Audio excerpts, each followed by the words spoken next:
Not long before Gremiker was housed and VP executives named Gain Park got a call from an old high school friend who was trying to buy his first house.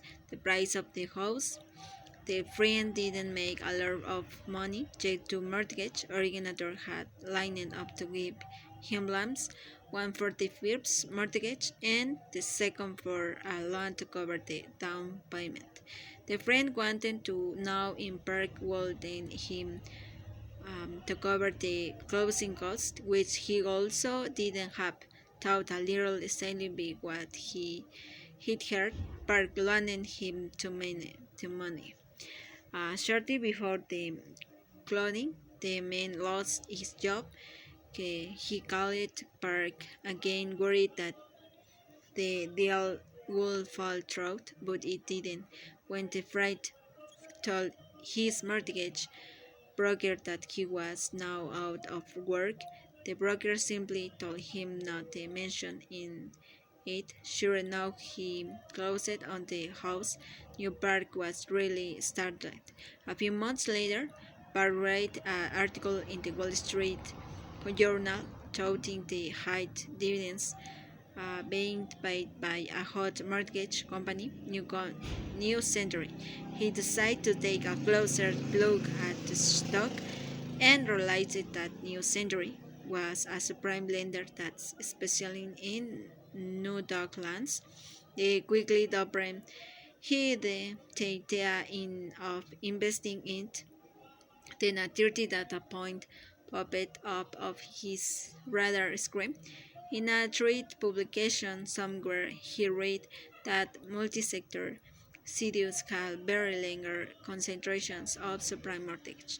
By the subprime in 2005, Alvarez was marketing a veritable assembly line of multi-sector CDUs deals. FP had there of 15 in the Bible at any given time. It was almost mechanical. Was someone who was there? They were so rotten they got very little scrutiny from the rights manager or anyone else. Every firm on Wall Street was going to AIG to buy credit default swap on their super senior stretch. Though the Sprint Raymond Small the sheer volume of business made it a big profit center for FP, nor did the credit default swap deals slow down after Gremiker left, although the business had invested quicker ever in the late. Its second biggest water was in the spring of after Gremiker departure. From $50 million in 2004, the business followed to billion by the end of 2005, according to the Congressional Oversight Panel.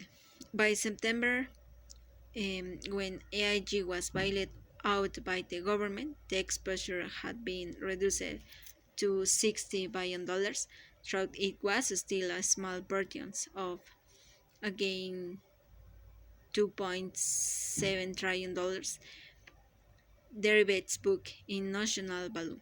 The run-up was startling nonetheless, and Frost wasn't the only one putting the pedal to the metal. Not the Greenberger was one. The securities lending programs also went into overdrive, and the mortgage insurance unit 3 caught to the wind.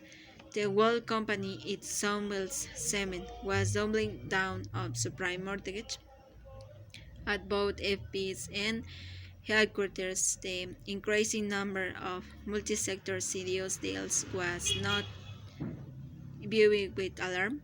On the contrary, Frost was seen as a hero. The drum with to double had hit AIG hard. It had to own in billions of dollars worth complicated, which is also why Cassano decided in the fall of um, 2000 that the time had come to give Alfred's a promotion. At the same time, he decided to put Gian Park in charge of the multi-sector were a business. Park, however, wanted nothing to do with multi-sector CDOs. By then, he had done a little experiment.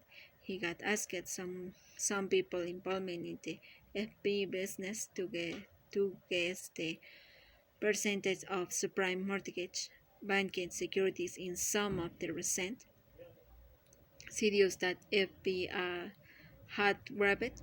Most of them had guessed it was around 10%. Then he asked one of them to look up a few recent deals. What he found was stunning.